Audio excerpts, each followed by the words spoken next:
over economic recovery.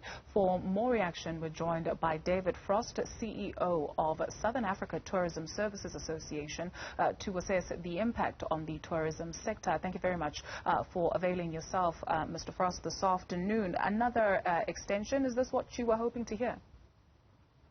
Yes, good afternoon. Look, I don't really want to get into the cut and thrust of the extension of the state of disaster. What I am really far more concerned about is if you have these instruments at your disposal, let's use them to assist recovery.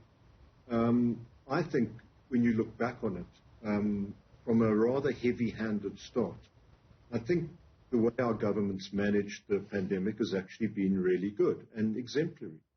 One of the things we saw last year, which got everybody's back up, was the pernicious way we were treated by other governments, putting us on red lists, totally unscientific basis for these decisions, treating us in what amounted to a really colonial fashion.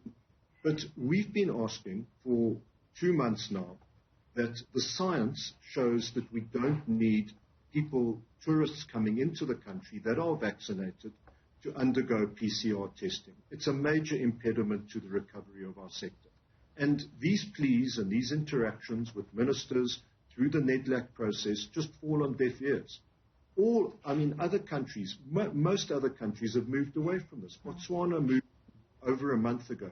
Kenya's removed this. The UK's removed all travel requirements. And still, we wait for our government, who are equipped with things like the State of Disaster Act, but don't act in any proactive way to assist any economic sector, and ours in particular. And that is our chagrin. That is our beef that we've got with them. Is just remember how the other governments treated us and how that made you feel. Why don't you go and look in the mirror and actually wake up and start helping us? Instead of, we always have to come along, cap in hand, we're the second biggest economic sector, please won't you listen to us? It's actually just getting painful.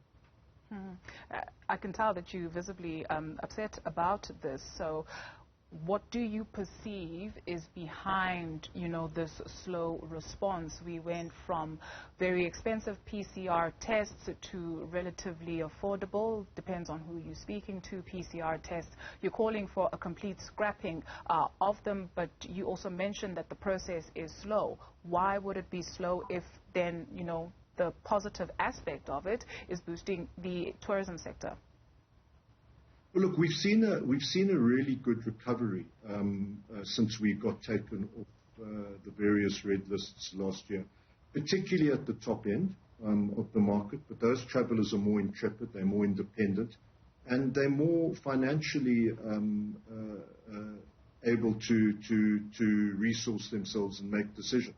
What we sorely need is the big mid-market to come back that was our real bedrock, particularly out of our UK, European markets. And that market has been spooked by the travel bans and will continue to be risk adverse and a bit fearful. So the requirement of a PCR test feeds into that negative narrative. I think our government's been really proactive in terms of the way they've managed domestic travel and meetings and the way we organize things in terms of internal travel. But to my mind, there's no attention to detail. There's nobody doing their job. If this is a second biggest economic sector, and we've had discussions, we're telling you what we need to recover, it's your job to listen to us and to try and help us. And, just look around. If we were the only people in the world saying, let's do this, and everybody else was saying, no, let's keep PCR testing, well, then maybe you've got a point. But the science is clear in this respect. The scientists are all, almost to a person, agreeing with us. So nobody can mount a counter-argument. But once again, we don't have a government that can make quick, proactive, economically positive decisions. We still, as the tourism industry, can't get our vehicles licensed. This has been going on for 5 years. We still have a 70% requirement in vehicles. There's no reason for this anymore. So we need a department that is on point, that can interact with their government colleagues and get the message across that this is part of the economy recovering, which is good for all South Africans. As I say, it's just a painful exercise to come along and to try and, almost from scratch, make these rudimentary arguments to our government.